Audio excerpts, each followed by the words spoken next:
Estamos hoje no segundo podcast e temos o prazer de receber a cardiologista, doutora Claudinete Góes, uma grande amiga minha, a minha cardiologista que cuida do meu coração. Hoje vamos bater um papo com ela, vamos tirar todas as dúvidas relacionadas à parte cardíaca, problemas no coração, arritmias. Vamos aproveitar e vamos sugá-la aqui para ela passar todas as informações para nós. Se vocês tiverem alguma dúvida, deixa nos comentários, ou você pode deixar as dúvidas também diretamente no direct dela no Instagram, @doutora Claudinete Góes, que ela irá responder todas as dúvidas de vocês, tá bom? Então, pode mandar lá para ela todas as dúvidas que ela vai responder, ok? Bom, doutora Claudinete, seja muito bem-vinda, um prazer enorme ter você aqui com a gente, um prazer muito grande. Conta para o pessoal, se apresenta, fala da sua formação para nós, por favor, para eles. Então, Juliana, eu agradeço muito o seu convite. Para mim é uma honra, porque além de ser o doutor Juliano, é um grande amigo e que eu tenho uma gratidão enorme, que às vezes quem faz não lembra, mas quem recebe não esquece. Viu? Você me ajudou no momento difícil da minha vida, né? Eu estava passando com a minha mãe, e você simplesmente, assim, do nada, abriu os braços e disse, se você precisar, está aqui a chave da minha clínica. É assim que você falou. Eu estou de braços abertos. Então, eu tenho uma gratidão muito grande por você e uma amizade grande também. Então, eu sou a doutora Claudinete, sou cardiologista, sou pernambucana, sou formada na Universidade Federal da Paraíba, né? Na época era impossível me formar numa universidade particular, hoje em dia tem as faculdades, né? Então a gente tem essa facilidade, essa oportunidade para muita gente. Na minha época era impossível, ou era uma federal ou não era, e eu fiz a residência médica em São Paulo, né? De clínica geral, 2 anos, e de cardiologia mais 2 anos, e 1 ano de especialização de ecocardiografista. Eu tenho o título de especialista de cardio e de eco também. Mas você fez em São Paulo a clínica médica e cardiologia na cidade de São Paulo? A clínica médica, isso. Aí eu fiz 6 anos de curso lá no Nordeste e mais 5 anos de especialização em São Paulo. E como é que foi a transição de sair do Nordeste para São Paulo? Mudou muito? Foi muito agitado o negócio, diferente? Mudou. Interessante, sempre tem uma historinha. Nordestino sempre tem uma história para contar. Vamos contar. Eu, em casa, né, quando estudava em colégio e passava Bom Dia Brasil, acho que já na época, e a gente via aquele movimento em São Paulo. Tinha um jornal da manhã, né, era de São Paulo. E eu dizia, nossa, que lugar agitado, não? Como será morar num lugar desse? Mas eu nem imaginava que eu ia morar em São Paulo. Eu morei 8 anos em São Paulo. E tem mais, que ia gostar de São Paulo. Então, eu olhava assim e dizia, nossa, acho que eu não tinha coragem de morar num lugar desse. Então, assim, eu acho que a gente tem caminhos que não imagina, né? Deus prepara. Eu sou católica, eu acho que religiosa, assim, tenho religiosidade, eu acho que o médico, diante da profissão dele, de lidar com pessoas, né, com vidas, eu acho que é o maior dom que a gente tem, é a vida, Deus dá para a gente servir aqui a algum propósito. Então, mediante isso, eu acho que é muito importante para um médico ter uma religiosidade, seja ela qual for, né? Porque eu acho que aproxima mais do ser humano, sem né? dúvida. Das pessoas. Sem dúvida. E a formação também médica hoje está um pouquinho distante disso, né? O médico escolar, hoje... inclusive, né?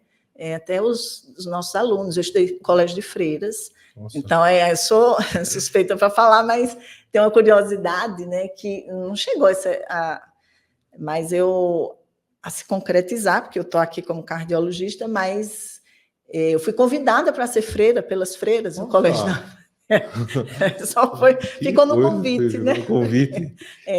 Mas assim, para mostrar que cada um tem o seu estilo de vida, mas na minha concepção, né? Isso é independente. Eu acho que tem pessoas que, independente da religiosidade, tem muito de humano a dar para o outro, né? Sim. Mas na minha formação foi importante isso. Eu considerei assim que quando eu me formei, eu senti assim uma responsabilidade com o próximo. Parecia que tinha sido um presente que tinha me dado, mas que agora você tem que compartilhar esse presente com outras pessoas, e eu me sinto realizada em poder ter uma profissão. Eu acho que toda profissão você compartilha com as outras pessoas, não é só a médica, mas o médico, por estar diretamente ligado assim, né, com a saúde, com a vida, eu acho que tem uma responsabilidade maior.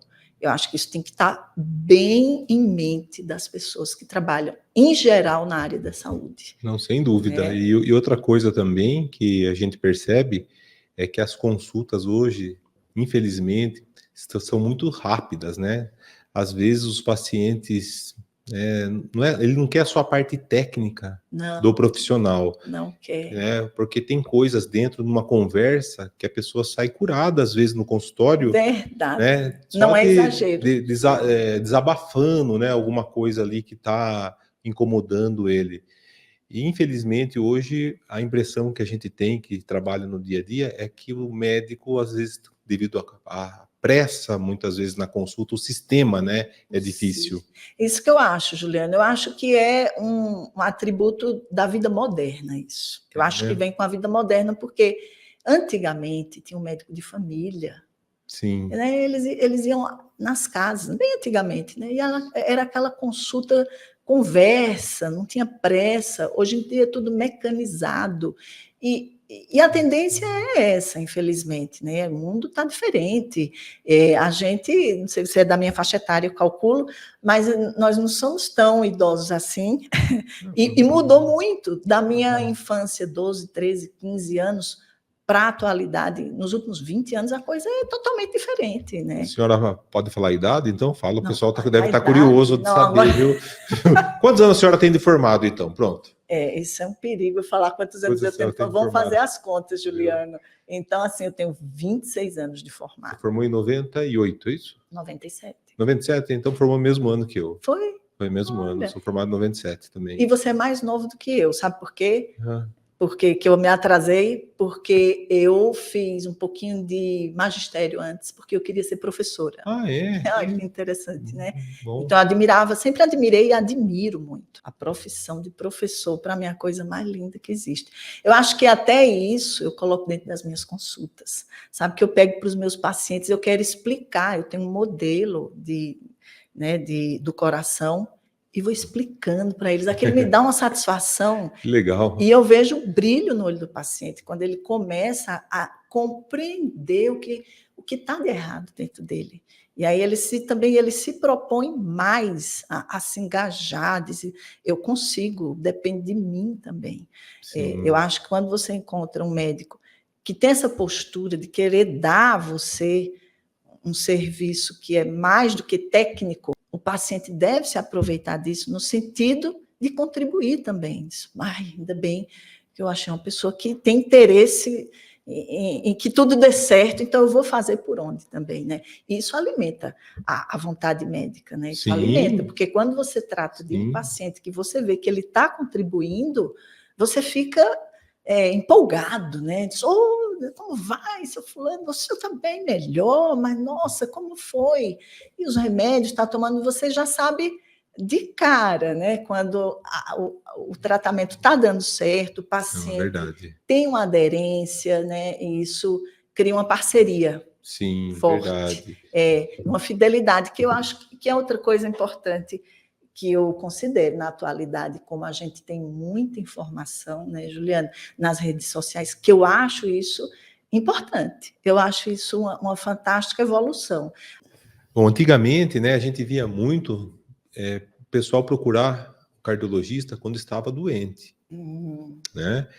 E hoje o pessoal está, tipo assim, as pessoas estão precocemente procurando assintomáticos, sem sintomas nenhum, indo doutora Claudinete, eu quero fazer a prevenção. Como é feito essa prevenção dentro da cardiologia? Explica para nós.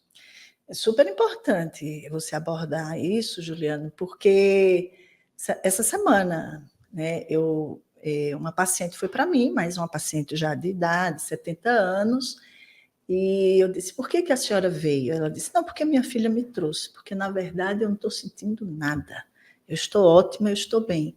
Então, é importante a gente perceber que as pessoas ainda têm uma mentalidade, se eu não estou sentindo nada, por que eu vou procurar o médico? Né? Então, eu faço muitas analogias nas minhas consultas Na vida. Na vida. Também Isso, gosto. exatamente.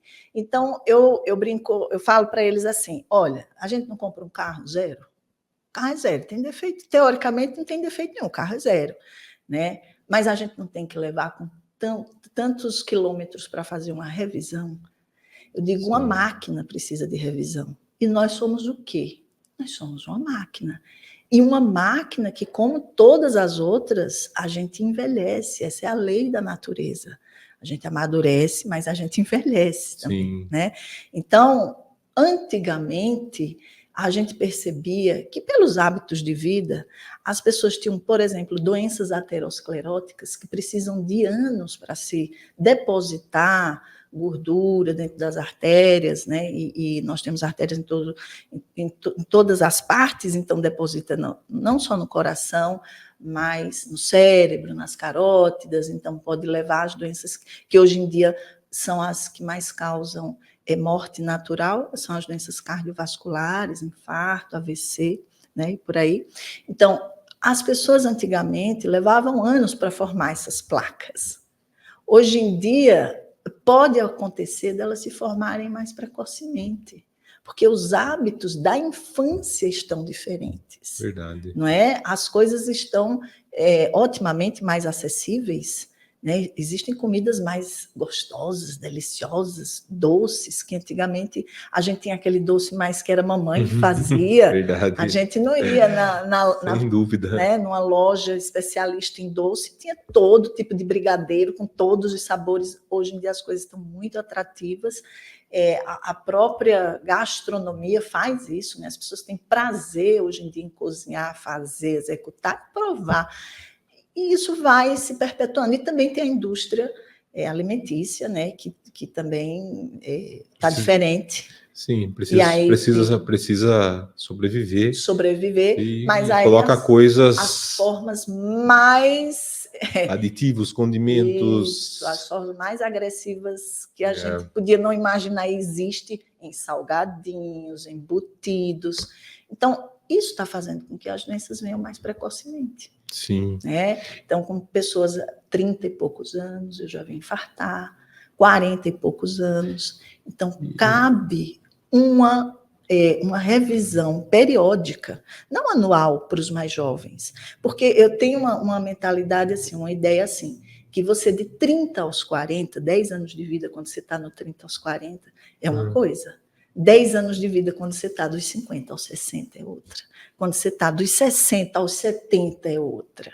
Verdade. Em especial para a mulher, por exemplo, ela perde aquela proteção dos estrógenos, né? Por exemplo, a gente tem uma pós-menopausa, né? Pós-menopausa, né? No climatério, aí a gente começa um declínio e começa ela ter um risco cardiovascular um pouco maior do que ela tinha antes. A gente leva uma vida extremamente sedentária, porque a gente trabalha em ambientes fechados e a grande maioria das pessoas trabalha em ambientes fechados, não usam mais o corpo como se usava antigamente, afinal de contas, nós somos exatamente iguais a pessoas de 100, 200 anos atrás que estavam na roça, trabalhando, carpindo, usando o corpo, e hoje a gente usa muito menos o corpo. Qual é a importância dentro da cardiologia da atividade física? Como você orienta os seus pacientes em relação a isso? E qual é a adesão deles a isso? Importantíssimo. Para mim, a atividade física é a pedra fundamental para uma saúde perfeita, né?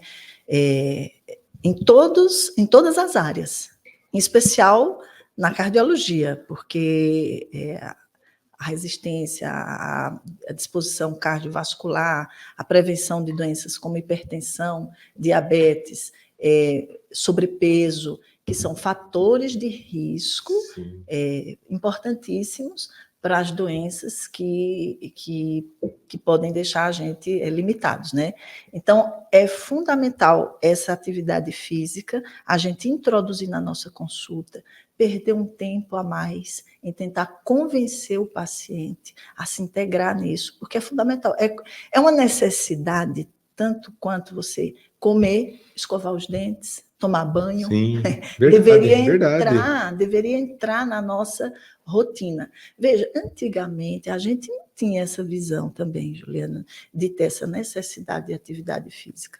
Eu me lembro muito bem que na minha época de adolescência, imagina eu ir para uma academia fazer musculação. Musculação naquela época, disse, não, mas é coisa de marombeiro, você não é marombeira. Sim, verdade. Não é? Hoje Verdade. em dia, a minha filha, de 14 anos, ela pratica, né, suavemente, sob supervisão, mas por que eu fiz questão? Ela não se adequava em outro esporte, né? Tem vários outros esportes aeróbicos, mas não se adequava, e eu insisti um pouquinho de minha filha, você tem que ter uma introdução, um hábito de atividade física, seja ela qual for, que você tenha mais afinidade, que você goste mais, mas eu queria mais introduzir esse hábito na vida dela dizer assim, eu tenho que estudar, eu tenho que ir a uma festinha, eu tenho que me encontrar com minhas amigas, mas a minha musculação não posso faltar, né? Às vezes vou viajar com meu pai, mas onde será que eu vou fazer minha musculação?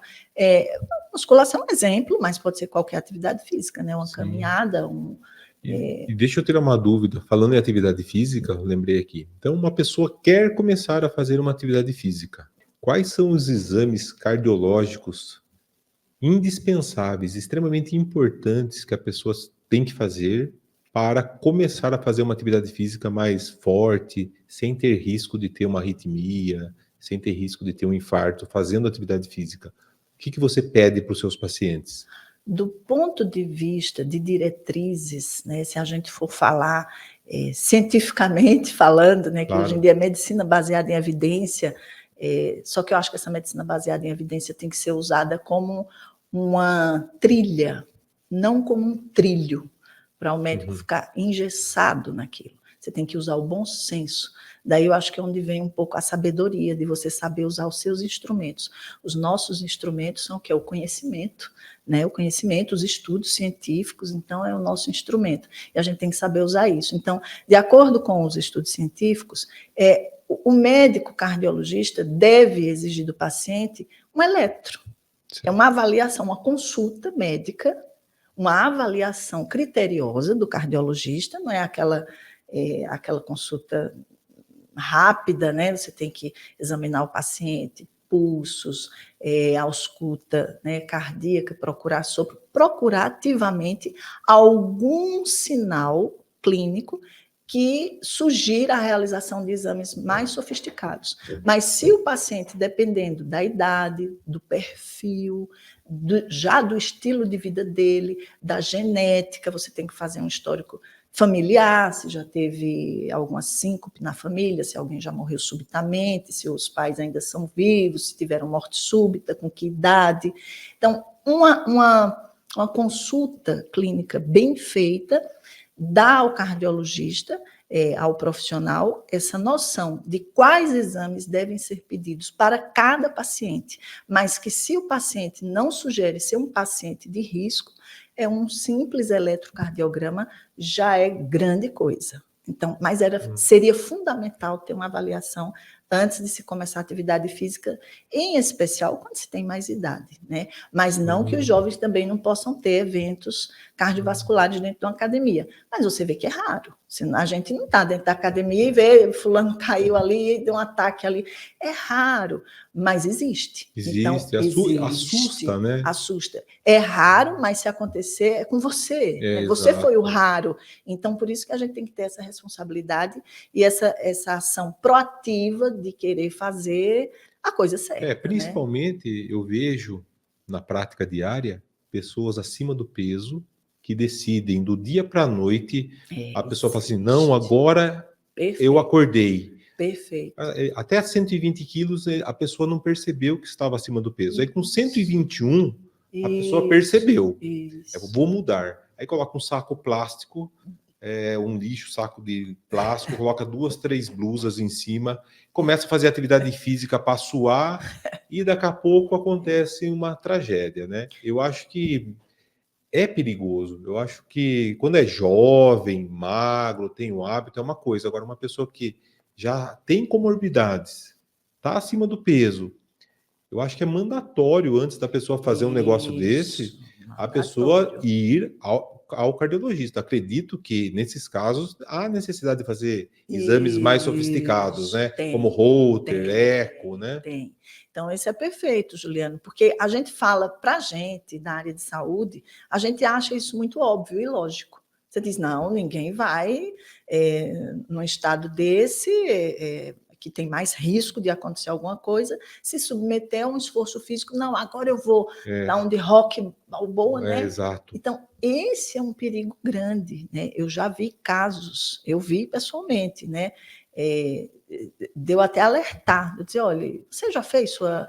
Amigo, né? Você já fez sua avaliação? Não, eu vou passar depois, mas primeiro eu quero perder um pouco de peso, entendeu? Então, assim, a gente acha que as pessoas não têm essa ideia de fazer isso, mas tem de começar uma academia por conta própria, né? Uma atividade física, não, e querem correr ainda mais. Exato, mais começa com tudo, com né? tudo, né? Então, nesses casos, né, a gente pede teste ergométrico, é muito importante, porque você mimetiza uma atividade física, dessa vez monitorada pelo profissional de saúde. Como que funciona? Só para o pessoal saber como é o teste ergométrico. Isso. O teste ergométrico, a gente coloca o paciente para fazer esforço no esteira, é um esforço gradativo, né, que... Caminhar?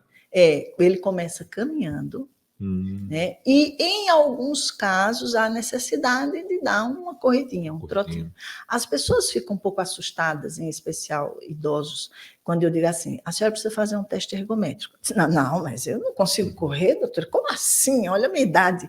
Eu disse, não, a gente não vai fazer a senhora correr. Porque o teste ergométrico é para avaliar as coronárias, para avaliar se você tem algum grau de obstrução nas artérias e que você possa estar, entre aspas, na iminência de um ataque cardíaco, de um infarto.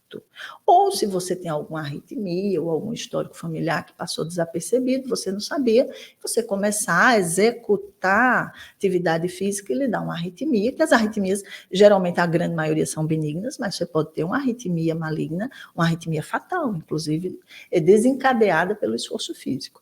Mas o mais comum é você ter uma obstrução, né? Uma obstrução de 40%, 50%, 60%, 70%, 80%, não ter sintoma algum, porque você vai se limitando, você cansa quando vai subir a escada, e diz, não, mas é porque eu estou fora do peso. Às vezes já é uma artéria dando sinal de que tem um fluxo menor do que o que deveria.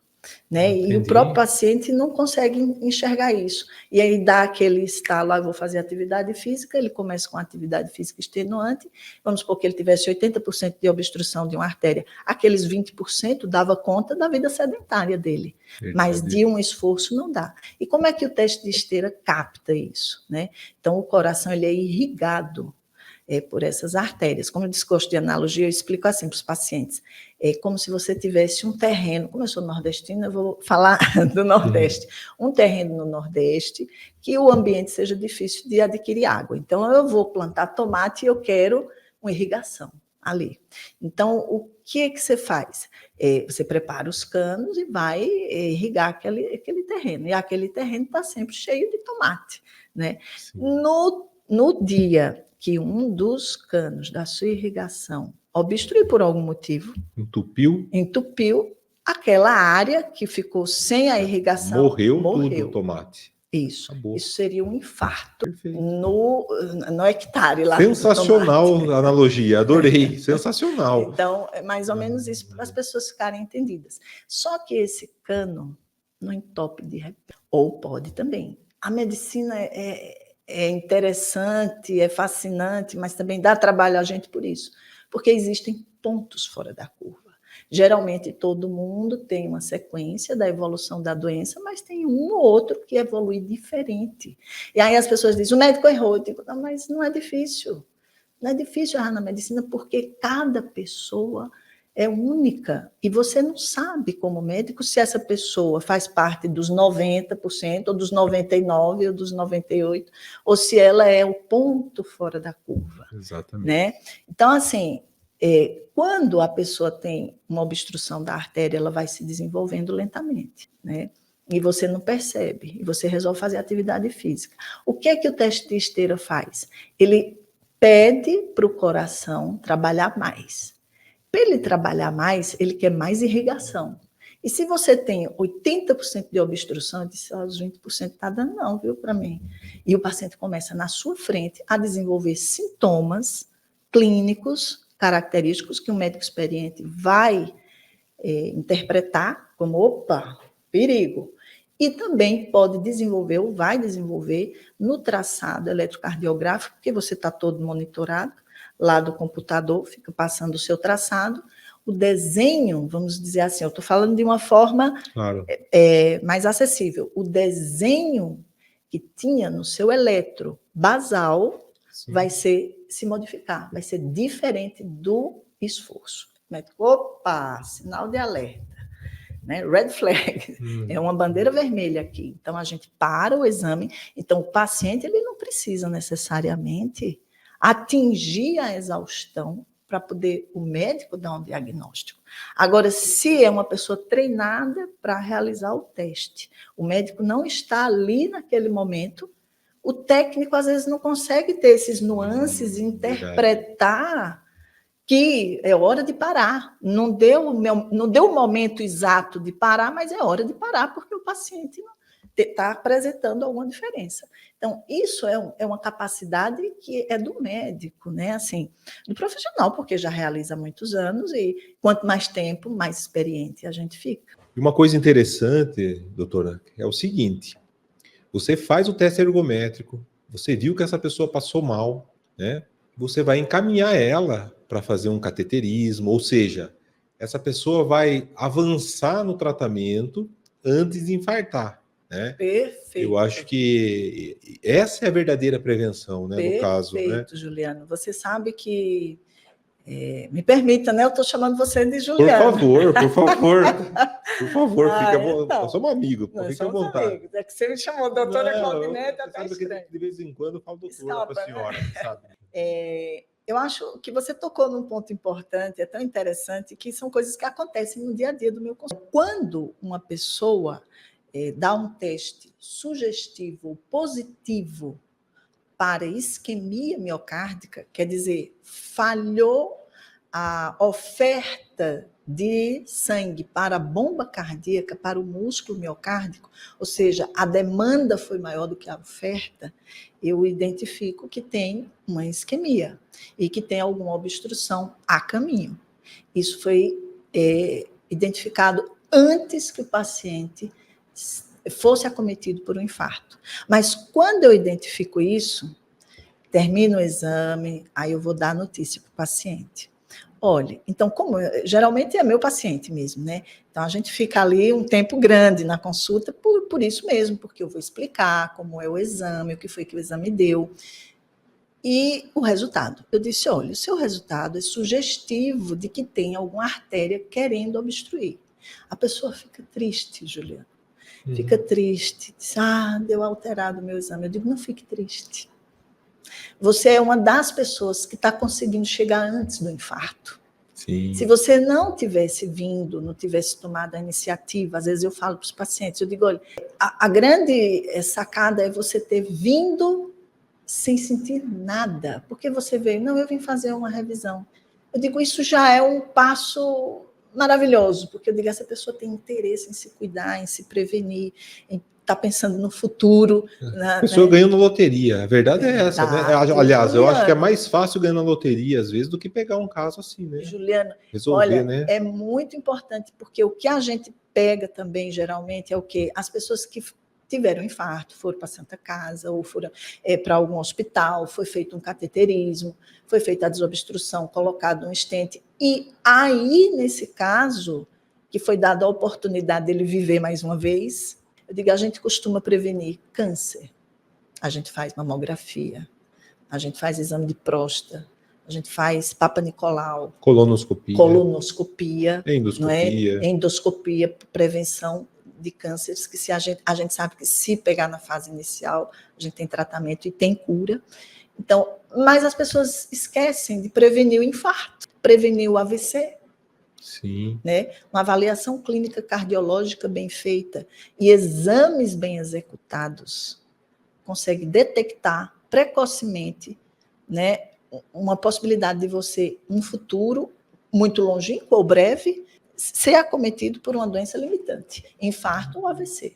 Tem um amigo nosso, gente finíssima, amigão nosso, ele foi fazer um exame em Campinas. Foi fazer um exame em Campinas, sim, porque a Magda, a esposa dele, não, vamos fazer. Foi fazer o exame de angiotomografia. Na hora que ele estava voltando, estava na estrada ligaram, viu? Volta imediatamente para o hospital. Isso porque ele já tinha feito o caminho Inca, lá em Machu Picchu, tinha andado, subido, feito um esforço absurdo, ele não tinha nada. Ele tinha muita preocupação, porque a mãe dele teve câncer de estômago, então ele fazia endoscopia, achava que ele tinha um incômodo estranho. Aí ele foi operado e foi colocado não sei quantas pontes safena, ponte mamária, foi operado às pressas e ele era assintomático. Como é que você explica a pessoas dessa? Como é que faz? Então, como eu te falei aqui, é um ponto fora da curva. Totalmente, porque eu posso dizer, porque eu conheci de perto, né, o caso, e era obstruções importantes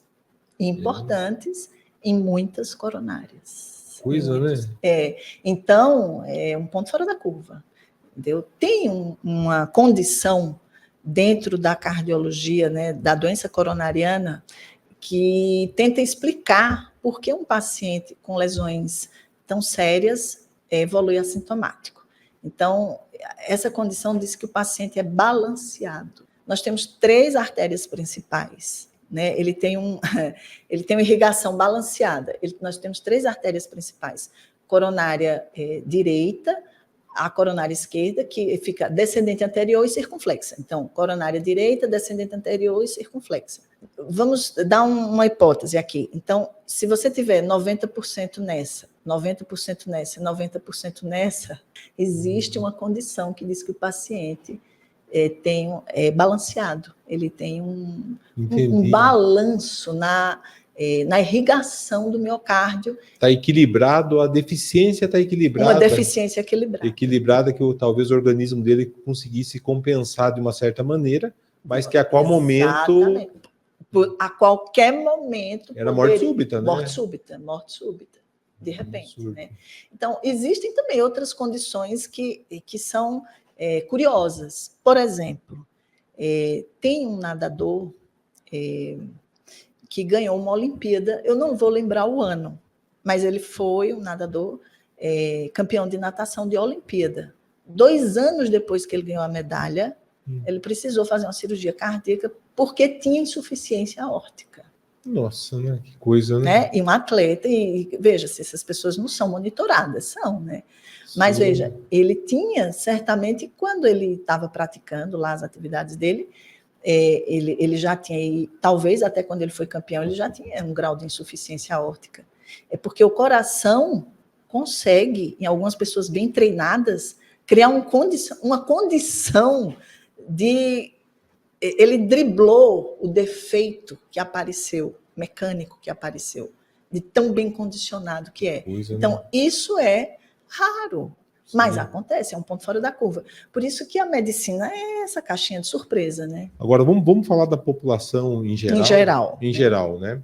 Qual a dica, né? Antes da gente terminar aqui, nós estamos chegando no final. Sim. Qual a dica que você dá para o pessoal que está assistindo aqui agora? Porque muitas pessoas, talvez vendo esse vídeo, né? O pessoal vai ficar preocupado, né? Será que eu não estou infartando? Será que eu não estou sei lá, com obstrução? Alguma coisa dessa maneira. Quais seriam os sintomas de alerta de um paciente antes que dá sinais, assim, sinais sutis, que fala assim, olha, pode ser, procure o cardiologista. E às vezes a pessoa acha que não é nada, acha que é uma dor muscular, sei lá, a pessoa está sentindo alguma coisinha, a pessoa vai enrolando. Quais seriam os sintomas para a pessoa falar, vou ao cardiologista, urgente? Avisa, fala para o pessoal. Então, isso já percebe-se que você é um bom clínico, porque é dessa forma mesmo que acontece, Juliana. Apesar de você não ser cardiologista, você descreveu já situações que podem acontecer. Uma curiosidade é que eu fui médica de UTI durante 15 anos, eu dava plantão de UTI. Quando eu recebia os pacientes que eram infartados, para a gente fazer a anamnese, escolher a história, né, lá na UTI, já vem com toda uma história, mas eu gostava de conversar com eles e isso é feito. Então, eu ia pesquisar, mas eu digo, como assim? O senhor já infartou? Eu ia pesquisar a doença dele. Ele disse, não, foi tudo muito rápido, doutor, tudo muito, de repente eu tinha comido, estava no churrasco lá, tinha comido uma feijoada, estava tudo bem, e fui deitar um pouquinho e de repente começou um aperto no peito.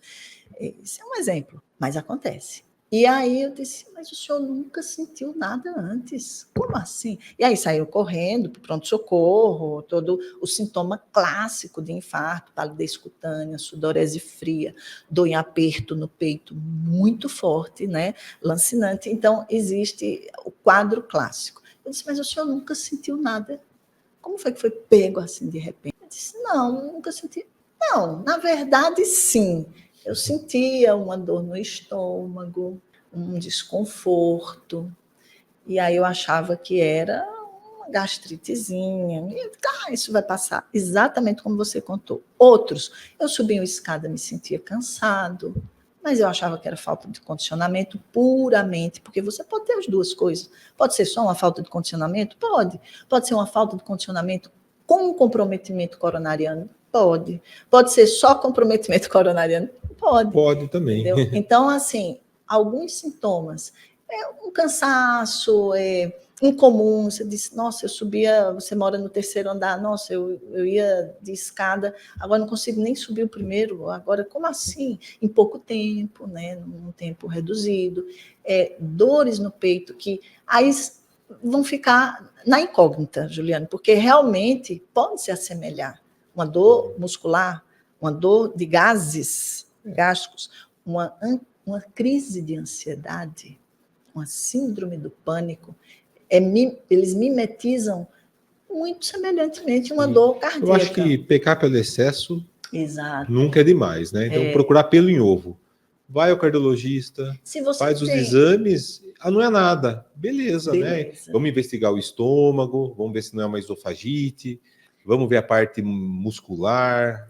Né? Afastar a doença que mata subitamente. Isso, é isso. A gastrite, você vai ter um tempo, né, para tratar a gastrite. A síndrome do pânico, geralmente não vai levar você à morte. Exato. Uma dor osteomuscular, tendência de ser crônica. E o que é que pode subitamente tirar a sua vida? Coração. A parte cardiovascular. Agora, muitas pessoas adoraram assistir esse vídeo, porque você está falando, você ensinou muito para a gente.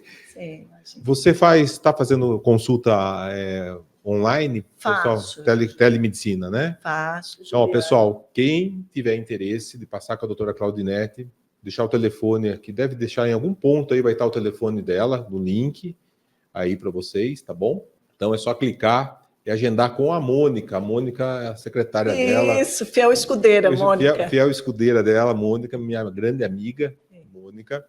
Eu queria agradecer você por estar aqui com a gente, bater papo. Foi muito, muito bom, muito elucidativo. Aprendi muito com você. Tenho certeza que todo mundo que está assistindo essa live, com certeza aprendeu também muito. Adorei. Obrigado de coração mesmo. E obrigado por você cuidar de mim e da minha família. Um prazer, Juliano. E com muito apreço mesmo, porque você é muito querido, viu? A parte humana é fantástica. E eu queria te agradecer essa possibilidade, essa abertura que você me deu, me convidando para a gente bater esse papo, que eu acho que deve ter sido frutífero aí para muita gente. Com certeza. Obrigado, viu? Eu que agradeço. Deus abençoe. Deus te abençoe. Pessoal, nós todos. Qualquer dúvida que vocês tiverem, deixa nos comentários, deixa no direct da doutora Claudinete, @doutora Claudinete Góes, lá no Instagram, deixa no direct dela, ela vai responder para vocês. Grande abraço para vocês e até a próxima. Tchau, tchau.